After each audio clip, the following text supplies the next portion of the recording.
And when the units forming this solar system are achieve balance within themselves, they each become a sun and generate again. Now in man, the Chinese say, he receives his spirit from imperial heaven, the Yellow Emperor.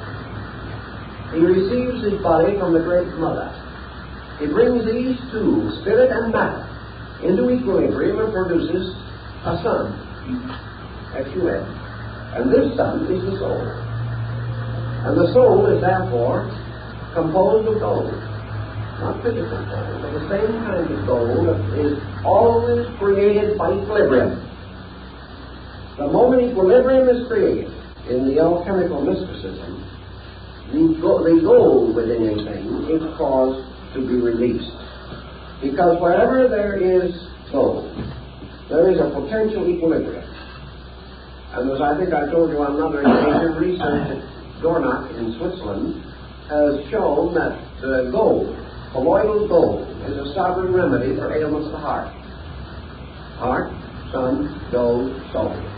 They are all part of one sequence of values. Now, according to the Chinese, there is gold in everything, just as the Europeans have. Now, what is the gold in everything? What is the seed of gold that must always be present in every single thing that exists? The answer is that everything has within it the potential of equilibrium. All things have the possibility of being synthesized into balance. Now, if you remember in the Sefer HaZohar, the Kabbalistic book of the Splendors, it says, unbalanced forces perish in the void. Thus passed the kings of Edom and the giants of ancient days. Your titans, your chaotic giants, fighting for control of the universe, represented your two great powers, the Mother, Father, Dragon in China, that struggled together and produced between them the golden ball, which is the symbol of imperial China and also the symbol of the age of the world. When ether and chaos among the Greek philosophers, the Orphics, struggled and strove between themselves, they finally formed a whirling mass, which became the golden egg of Phanes, which burst forth to release the Logos in the creation of the world. So from the strivings, from the struggles of the unbalanced elements, came again the golden age. Now the golden age on earth is the age when there was no conflict, when everything lived in peace together. This was the first and most glorious of the yugas, the great age of the gods. It is always the same essential symbolism. And gold, heart, sun, man. All these relate to this mystery of equilibrium. So the Chinese, naturally, following all nations that have had metaphysical speculation, came to the conclusion that in some way man's own nature, the etheric field, the magnetic body, his aura, the totality of it, was a box, a crystal room in which his soul was generated. And we hear in the age of chivalry how Merlin went to sleep in an age of glass.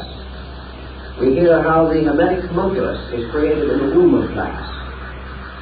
We have this glass, which again is the psychic field of the human being, in which the mystery of his own equilibrium takes place.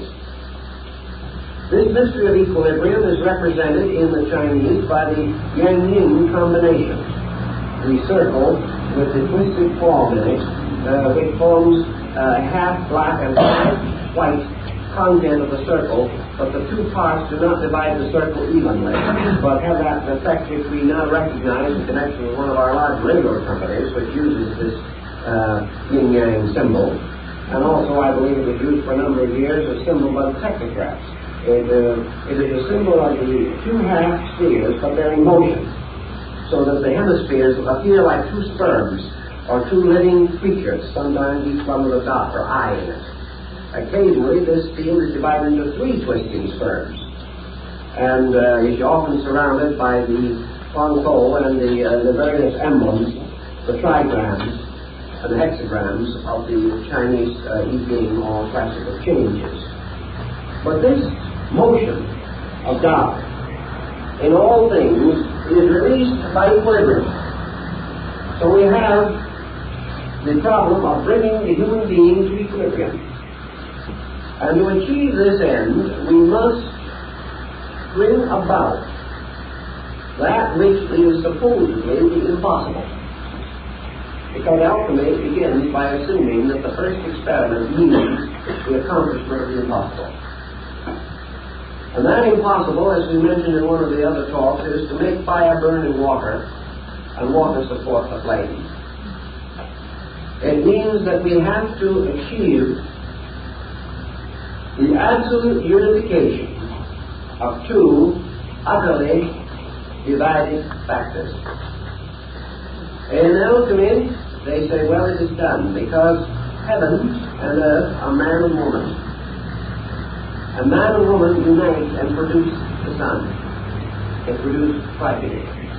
By their union, they release Tao, and Tao becomes a new being and lives.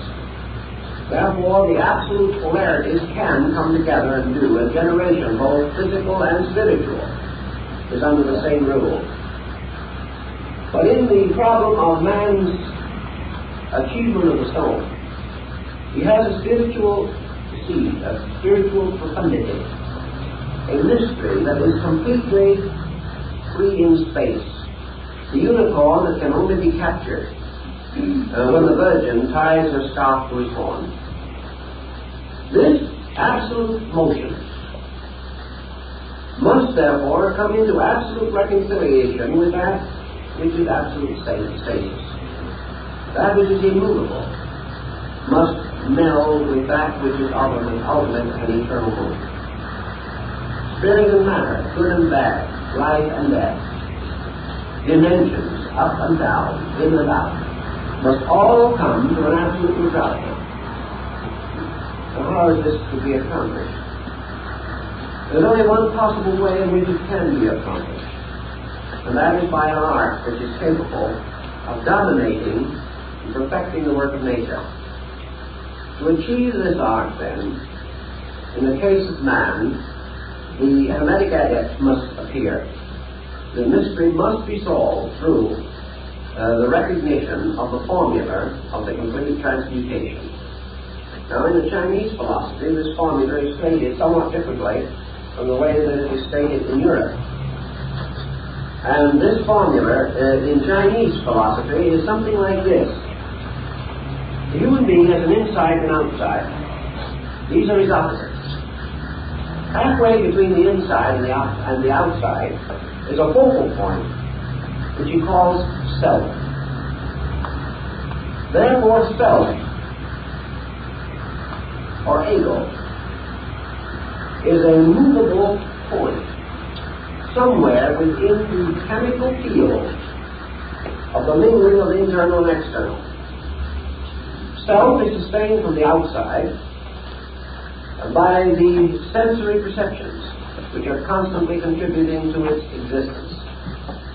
Self is sustained from the inside by the descent of consciousness into specialized fields of action. So this self moves with the individual. It is a wandering point.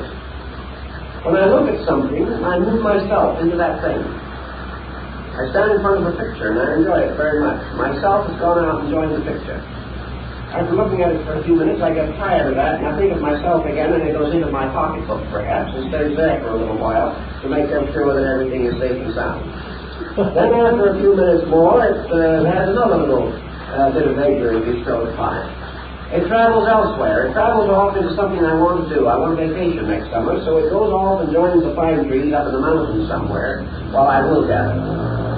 Then the self comes back and thinks a little bit about the job it's supposed to be doing to make a living here. Then the self drifts off and identifies itself with family and friends and children and begins to worry about them. Then the self picks up the new daily paper and at this moment identifies itself with the stock exchange. This self is forever moving upon the focus of its own point of awareness. If I have a pain, myself is there. And that is why it hurts. If I have two pains at the same time in different places, myself is hopelessly confused and forgets to hurt in either one. because it cannot survive. If I stub my toe, myself immediately anticipates and visualizes the process of falling. When I'm hungry, myself goes out and wraps itself around the concept of food and begins to draw it towards me like a little amoeba, something of that point, or a gastropodia of some nature. But myself is forever in motion. Today myself has a new idea, and I think Emerson is the greatest philosopher who ever lived. Next day I find out that Emerson had a bad disposition, so I move over and my philosophy centers on Immanuel Kant for a little while until I find out he took 10 years to propose to a young lady, and that doesn't sound like very good philosophy. Think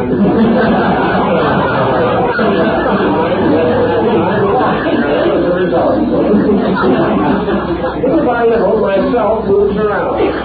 Myself takes on illusions. Then he gets disillusioned. Then I hate everybody.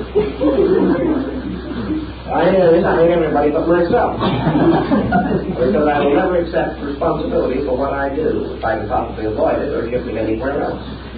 So this self, in Chinese philosophy, can best be diagrammed by something that would look like the track of an earthworm wandering through several feet of terrain. It goes in all directions. Now in the West, we think of the self as a center, from which everything radiates and which forever remains the same. But the Chinese and the Hindus do not. They recognize this self as something that is like a will-o'-the-wisp, and its abode is anywhere and everywhere. And that it is an untamed thing, which has to be bridled. And it has to be captured and held and trained, like the wild horses of the gods, or no one can ride it. And that in this wandering around from here and there and everywhere, there is no balance. And that the work of alchemy is to draw the self inevitably and irresistibly to dead center and leave it there, so that it occupies the position of the dot in the circle. The moment it reaches dead center, it ceases to move, and everything else moves around it. This dead center is the true formula, the true point of the precipitation of the stone.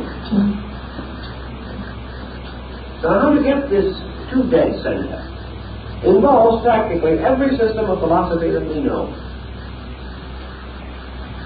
We recognize at least 7 great systems of philosophy and religion, religious philosophy for the most part, descending from ancient times.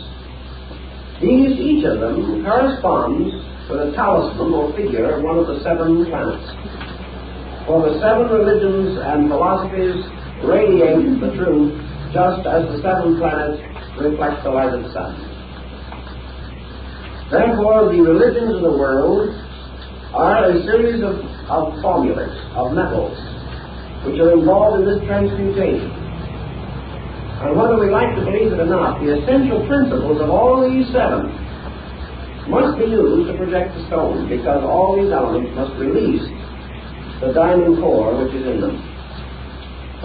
And the world, in its search for the transmutation of the world body or world form into the world soul, must and has achieved all that is achieved through the alchemy of the transmutation of the 7 planets or the 7 great religions and philosophies. They are all part of the same formula, approached on a different level. So here we have man surrounded by his 7 sensory perceptions, 5 active and 2 latent. And we have him trying to transmute the wanderers, which is the meaning of the word planet, and bring them into a focal point. And in this focal point to generate the diamond self. Now the self, instead of being actually the source of these various energies, such as will, thought, emotion, is really the focal point of their own activity. Man's self does not generate his emotions or his thoughts. His emotions and thoughts generate his stuff. Therefore, the self is often the victim of heredity, bad heredity, in this particular case. The imbalance of emotions and thoughts represent themselves to us as the crippled offspring, like the Egyptian god who was lame in his feet because of the sins of his parents. And in this case, the sins of the parents are the sins of the heart and mind, resulting in the deformity of the soul. So we have the problem of getting this projection of the soul, the absolute equilibrium. And in the Chinese thinking, how do we do it? We do it by following very closely upon the basic instructions of Lao Tzu.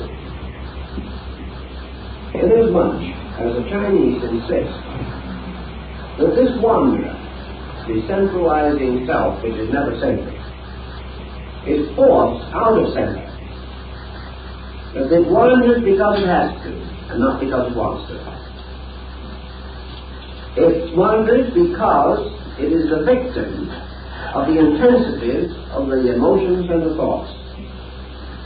Whatever we feel, whatever we think, the self must serve. Therefore, we bind the self like Samson was bound to the millstone of the Philistines. We blind the self as we blinded Samson. And we make this focal point the slave of what we may term emphasis. It is the thing by which we attach ourselves to any given object of attention. It is supported by our own will to do these things, by our own desires, by our own strategies, by our own thoughts. And these things are constantly forcing the self out of center, forbidding it to return to center, and identifying it with some unbalanced part of its own field. Lao Tzu, therefore, taught his disciple that the thing that is necessary always is to restore the self to the center. And as the self approaches the center, it approaches the state of Tao. And as it approaches the center, it gains control of the circumference. Because it can never control the circumference equally until it is in center. How does this occur? Lao Tzu says that it occurs by the gradual reduction of the active principle which we would term the energy field in man, or the libido. It is achieved by the individual ceasing to direct the motion of life. The moment the individual ceases to force life into some way, or some direction, or some activity, life immediately returns to equilibrium. Therefore, illumination is not something that the individual must desperately attempt to attain. It is something that he is desperately attempting to prevent, even while he is constantly talking about its desirability. It is not that this path of Tao, the road which is Tao, is as difficult as the symbolism suggests. It is that the individual himself refuses to walk in a straight line. He refuses to permit the principle of Tao to operate. Now we can use an old example taken from one of the Chinese classics to point this situation. It seems that there was an old master who had 5 disciples. Of course, the 5 disciples are the 5 colors, the 5 elements, the 5 provinces of China, the 5 everythings that we have in this mystical situation that we are dealing with. 5 elements. Chinese have 5 elements. We have 4, but the alchemists had a 5th, azot. And we have a hypothetical 5th, which we call ether, and about which we are not very certain for the most part. But this old gentleman had 5 disciples, and he told them, he said, I want you to travel all around the world and return and tell me what you have seen. Well, in his day, that was quite a task. So it was many, many years before they all got back. But they did, because they were all good Taoist disciples, and a great protecting power went with them. So after many years they returned, and each one of them told the master where he had been and what he had seen. What said the master? I told you to go everywhere. You have all been somewhere, but not one of you has been everywhere. Because there is not one of you who has visited every place. And they said to him, Master, we couldn't do it and get back. The older man says, no, my son, you couldn't do it if you started out. The only way you could do it is to stay here. And while you have all been somewhere, I have sat here and been everywhere. In other words, you cannot go there by that method. But if you attain a certain condition within yourself, you are there. Which may also explain why so many of these old mystics felt that their great service to mankind consisted of sitting quietly under a tree. Taoism would teach that they could do more for humanity under a tree if they knew what they were doing. And they could by running up and down the world, preaching, teaching, hoping, and fearing for inhabitants of its years. Because their contribution would be on a level of qualitative penetration, while everyone else would be running around on a quantitative level. So in the problem of Taoism, the return of the consciousness to the point of equilibrium is attained not by the victory over self through great stress and strain, through wrestling with nature or something of that nature. It is simply by the gradual release of the individual from pressure, from the pressure of action. Now we come to the conclusion from this that the Taoist advocates the philosophy of non-action. He does. Not because non-action is negative, but because non-action is all action. There is no possible way of achieving absolute motion without passing through the state of absolute transition or transcension of motion. Alchemy says you can never unite the elements in their outward form. You have got to reduce them to essence before they can be caused to mingle. Therefore, you can never, by any process that we know, take the various elements of the personality and force them into the union to produce the stone. Before they can be created into the stone, they must all die.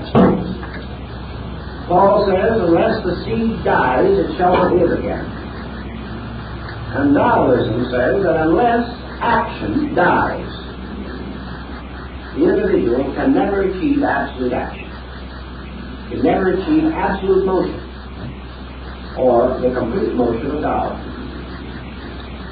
To achieve this, therefore, he must transcend motion.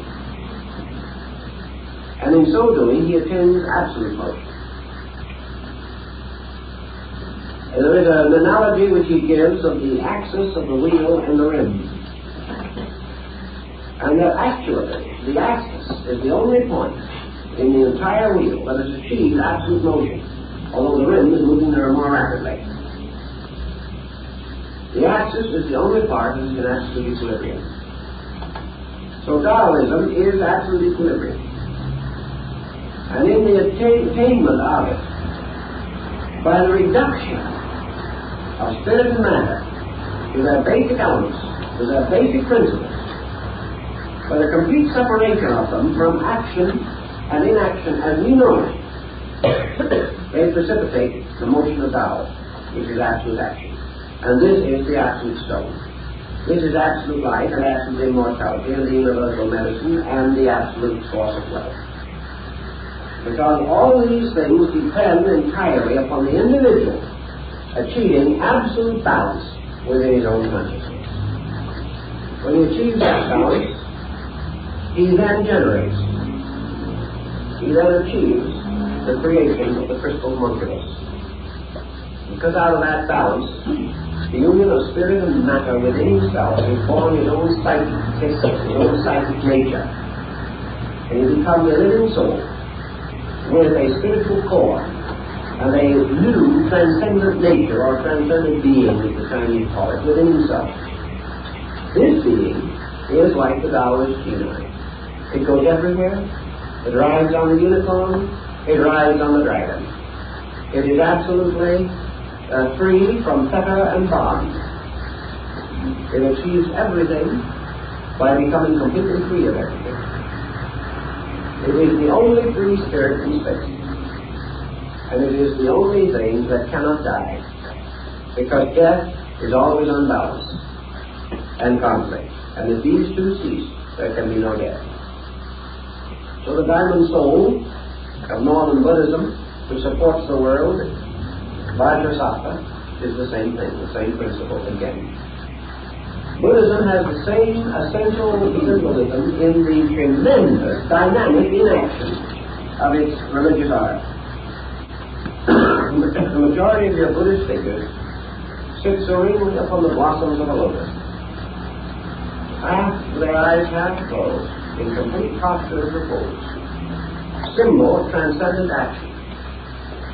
Symbol of the experience of Buddhahood, and representing to the Chinese consciousness the experience of Tao. Now, once Tao has been established within the individual, and his inaction becomes dynamic from within, every motion, every action, every manifestation of himself has to be with absolute rhythm. From that time on, anything that he touches becomes priceless because of the perfect energy of his own consciousness. Anything he does perfectly. A good example of that is your technique in your Zen shoes in Japan of painting and art.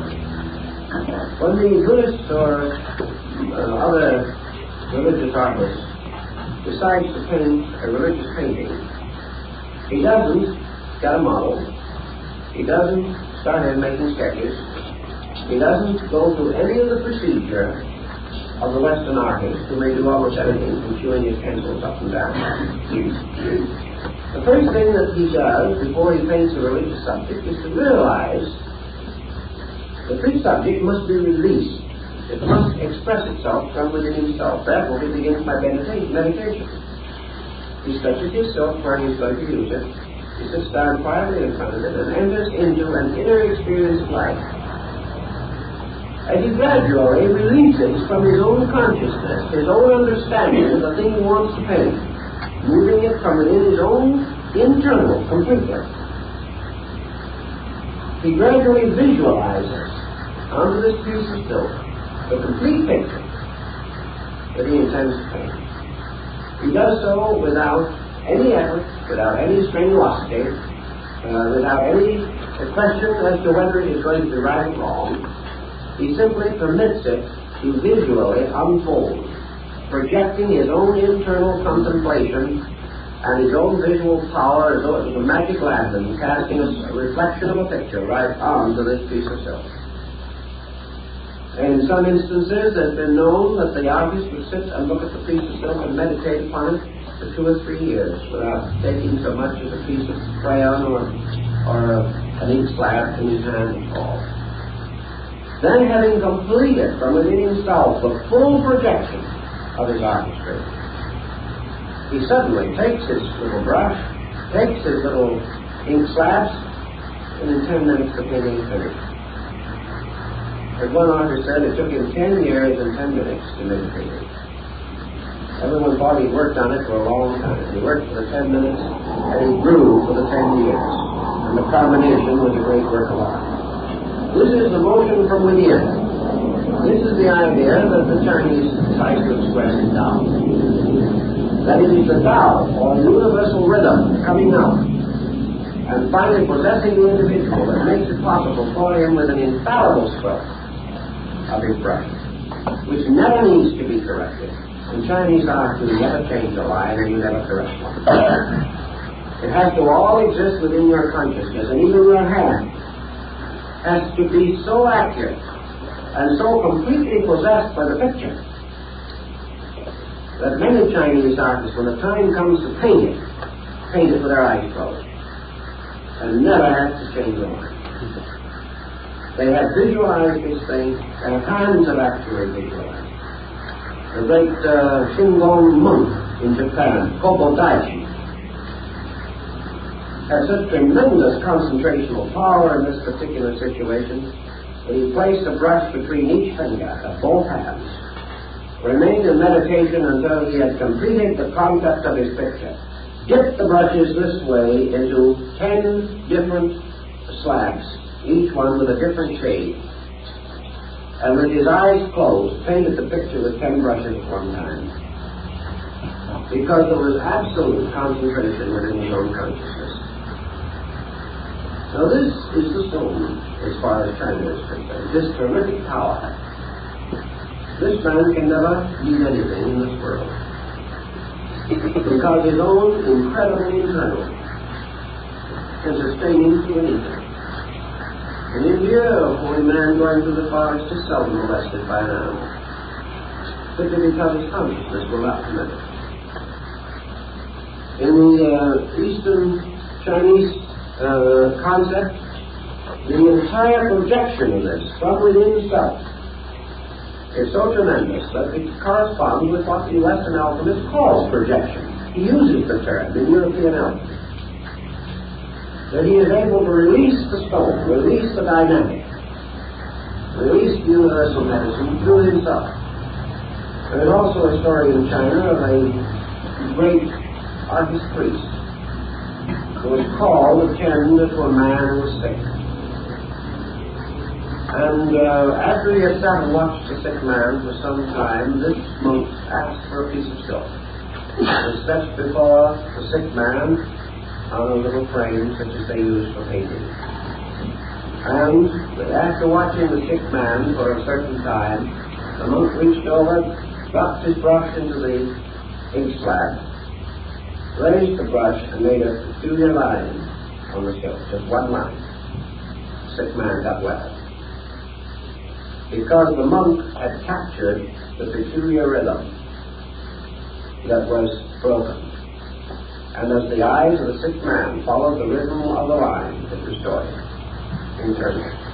Pythagoras claimed to have done the same thing by striking one chord upon a lute. He was able to cure all kinds of sickness in that way. It was the symbol of the line.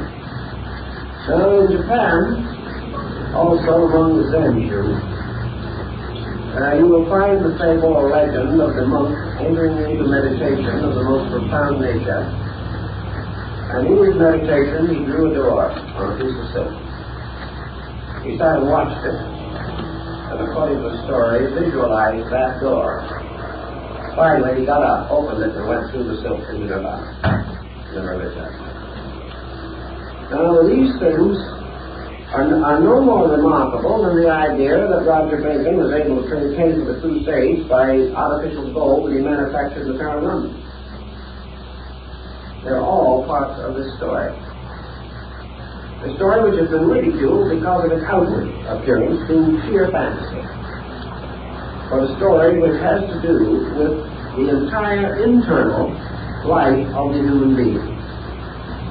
A life which is controlled by the centralizing of consciousness.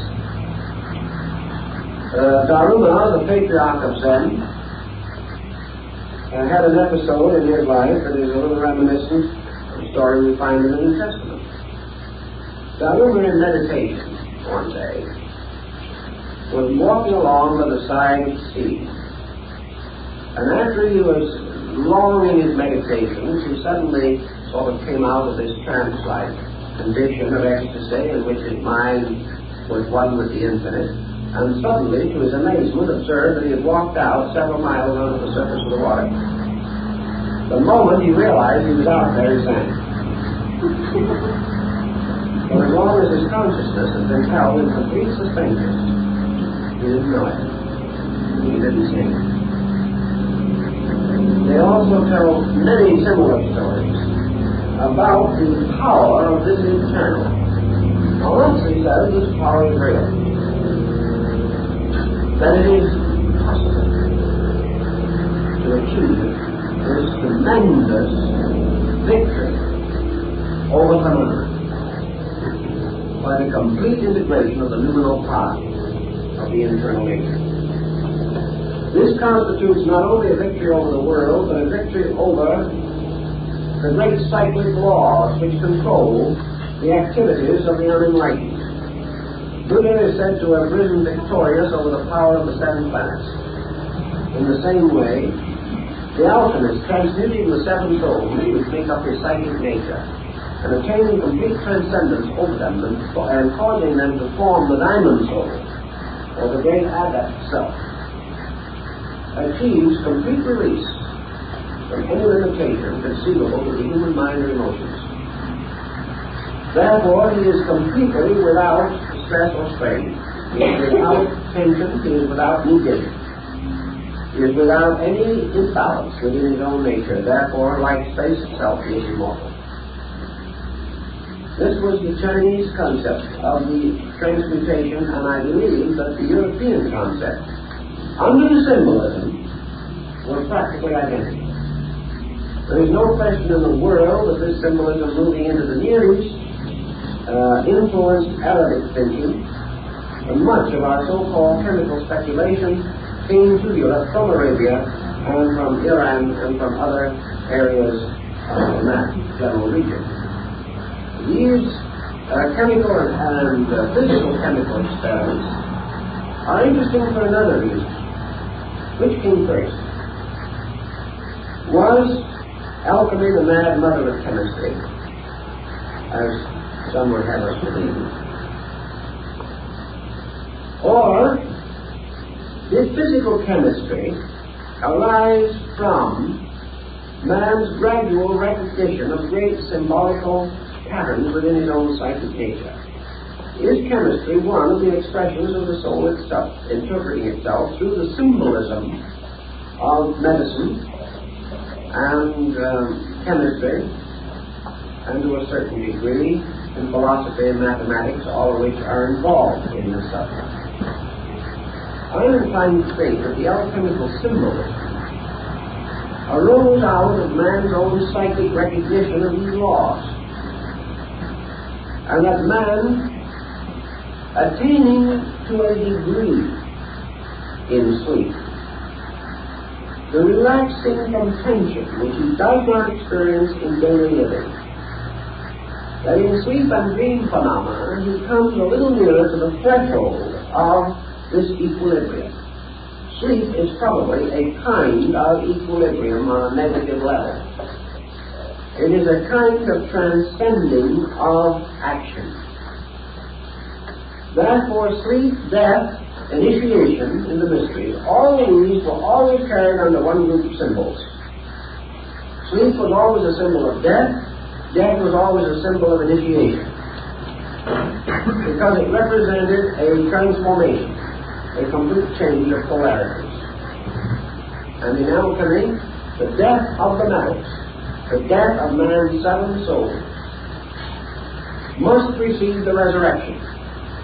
And in the Christian alchemy, from the death of the seven souls arises the messianic soul, which is seen as Christ rising from the tomb within the bottle of the alchemical experiment. If then we have this group of symbols all over the world, they seem to be trying to tell us that there is a strange and secret art, an art by which man may break this vicious circle of his own inadequacy. And whether we call this alchemy, or whether we call it Raja Yoga, or whether we call it mysticism or Sufism, or whether we believe it to be the religion of the dervishes, or Platonism, Gnosticism, or philosophy, whatever we call it, it is all dealing with one thing, and that is the projection of the diamond soul. And that this diamond soul of alchemy is the soul in equilibrium, by means of which the individual becomes completely attuned to what Lao Tzu calls Tao, or absolute equal receptivity to universal energy. The universe around man, within man, is Tao. According to Lao Tzu, this universe is not only infinite light, but it is infinite wisdom, truth, love, law. It is not only all these moral things, but it is infinite nourishment, infinite supply, infinite availability. Everything that exists consists of Tao and nothing else, because there is nothing else. Everything that changes is Tao changing some appearance of itself. In its numerous and multiform appearances, Tao seems to be many things, but in its essence, it is one thing. Man, using the faculties which he has on the level of mind and emotion, looking at the universe, sees many things, but does not see Tao. Yet each of the many things that he sees is Tao. Therefore, he can say Tao is white. And he can also say Tao is red. He can say that it is sky and earth, that it is water and air. He can see it in the eyes of his child. He can feel it beating within his own breast. All of these things are Tao. But because of his nature, this Tao is infinitely broken out. And he can also see the phenomena of two things outside of himself in war with each other. He can also experience two feelings or two impulses within himself at war with each other. Therefore, he experiences through the division of his own faculties Tao as infinite diversity. He comes to it from an Aristotelian point of view. He cannot see the tree for the leaves. He cannot see the city for the houses. He may go so far philosophically as to admit that all these houses are part of the city, and that all these leaves are part of the tree. But in consciousness, he is experiencing the many leaves and not the tree, because that is what the faculties reveal to him. He looks out and he sees 10,000 stars, but he does not see the one star. For that star must be born within himself, shining out of the east of his own soul. He sees all these things and he is profoundly moved by them. And he says, God is wonderful. God is glorious. God is beyond estimation, because God can maintain all these things. And that there is an infinite power somewhere that can keep these thousands of millions of worlds radiant and rotating and revolving in their mysterious orbits in space. Therefore, we come to the concept of deity as infinite immensity, absolute power, tremendous authority. But always there is the star and the earth. There is the water and the moon. There is man, there is hunger, there is death. So man lives in this tremendous experience as within a great vessel. And he knows that he is living in a world of absolute energy. Yet he must work with his energy to transform it so that it will work in a combustion motor. He must work with it another way in order that it shall work within his own body to maintain him. He is living in a world in which energy is available, but must be constantly conditioned and changed. He finds it also possible to die of starvation in this world of absolute food. He finds it possible to die of ignorance in a universe of absolute wisdom. He finds it possible to die of loneliness when he is constantly in the midst of everything that lives. These are because he has not experienced God. Because he has experienced only the manyness. He has never experienced the tremendous dynamic of the diamond self, or the soul. So gradually, through the experience of manyness, he begins to recognize the necessity of reuniting broken parts.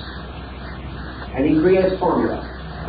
And formula is nothing but a method of achieving an end, a scientific method for accomplishing a given purpose. So we have in his great esoteric systems like Buddhism, and in the teachings of Yoga, Vedanta, and Taoism, and many others, he has the disciplines, the formulas, for the shifting of this sense from manyness to oneness. From the experience of God as all to the experience of God as one. A one which contains the all. or the experience from the experience of God as infinite action to God as inaction, which is supreme action.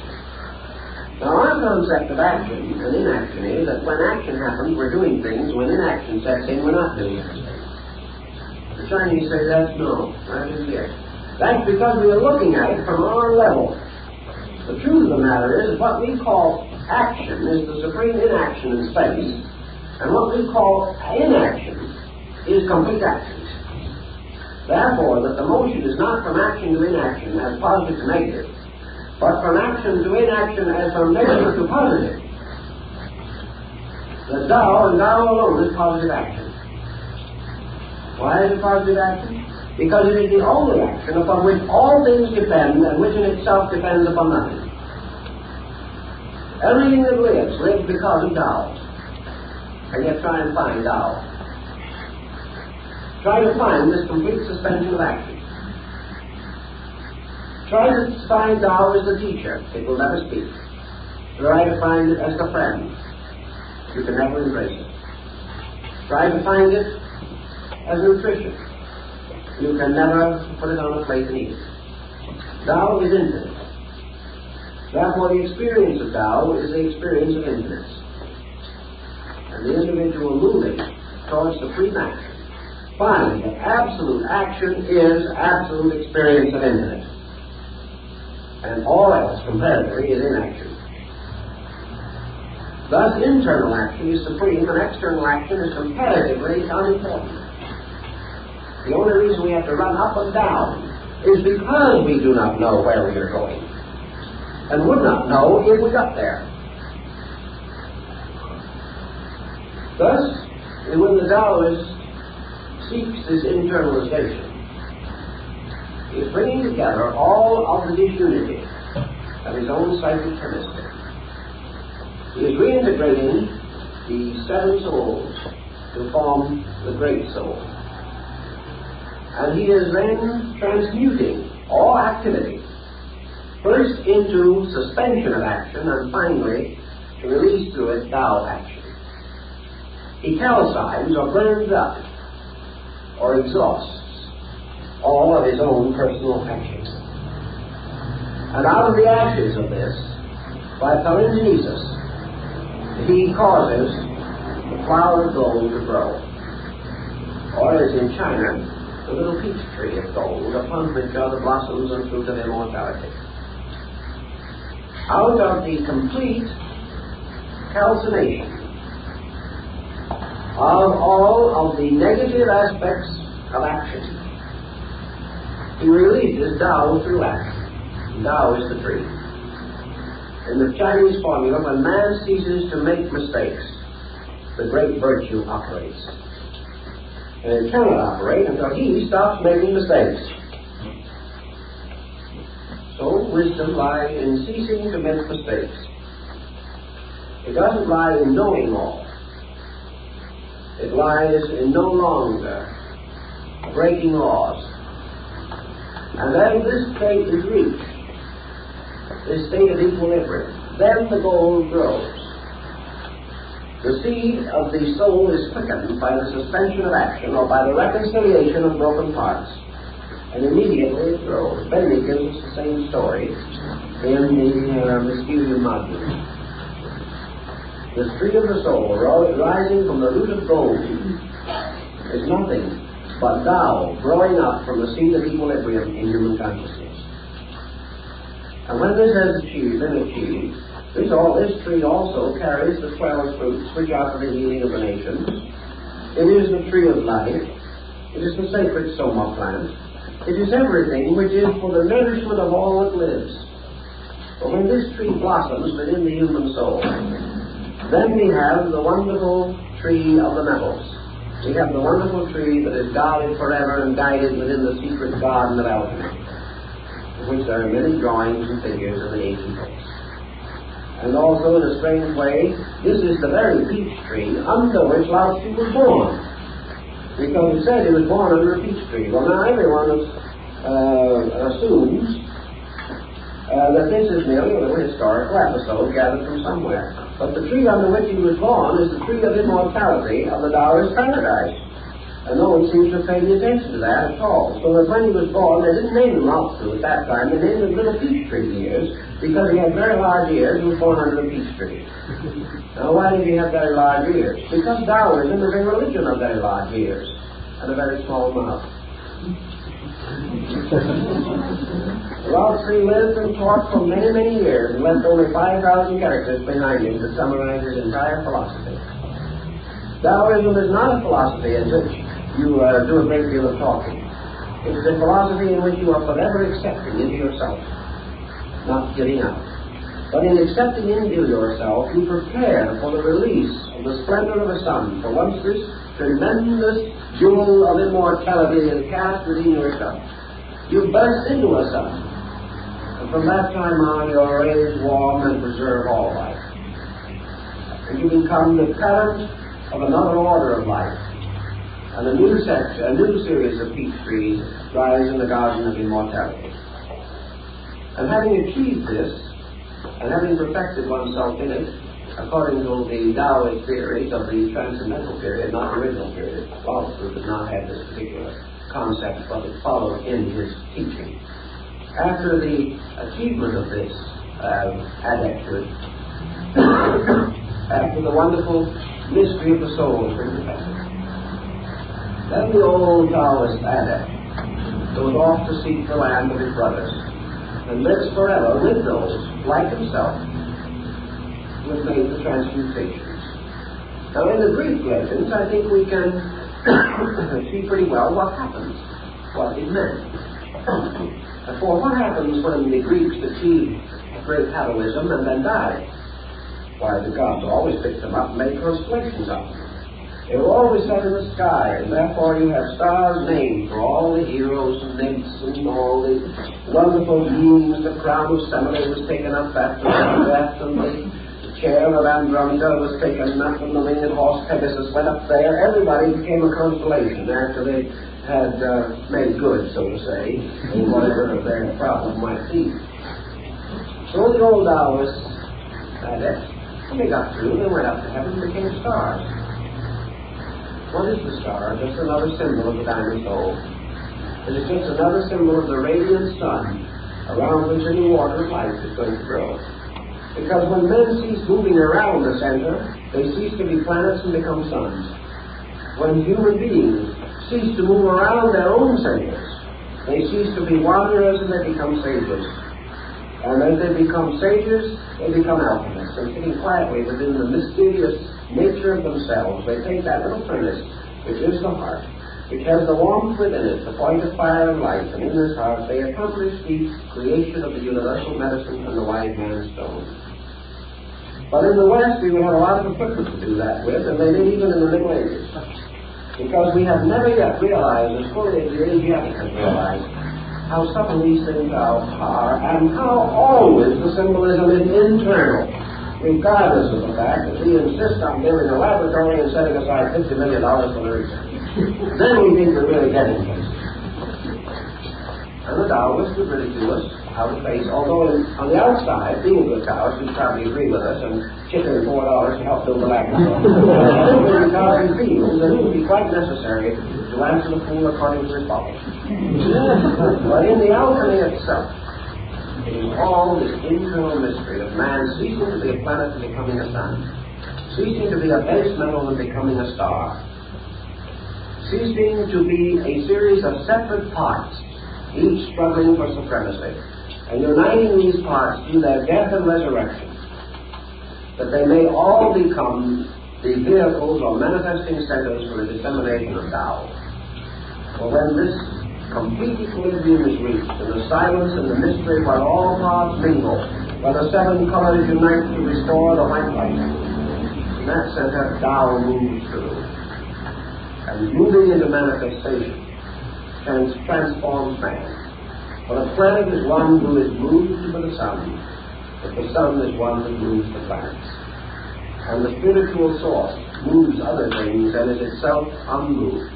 But those who have not achieved this source are forever moved and have great difficulty in moving anything themselves. So with alchemy and the Chinese viewpoint, it is this creation of equilibrium and the release of the eternal, which growing into the tree bears upon it the three great mysteries: life, immortality, longevity, and eternal wealth. And this is the great treasure. This is the treasure of the Arabian Nights entertainment. This is the treasure that all men come to seek, and to which they turn after all other treasures have failed. Now, there's much that can be discussed about these subjects, but I think this gives perhaps a little oriental slant on the Western subject, and may help to make this a more rounded out series of discussions. Well, I think time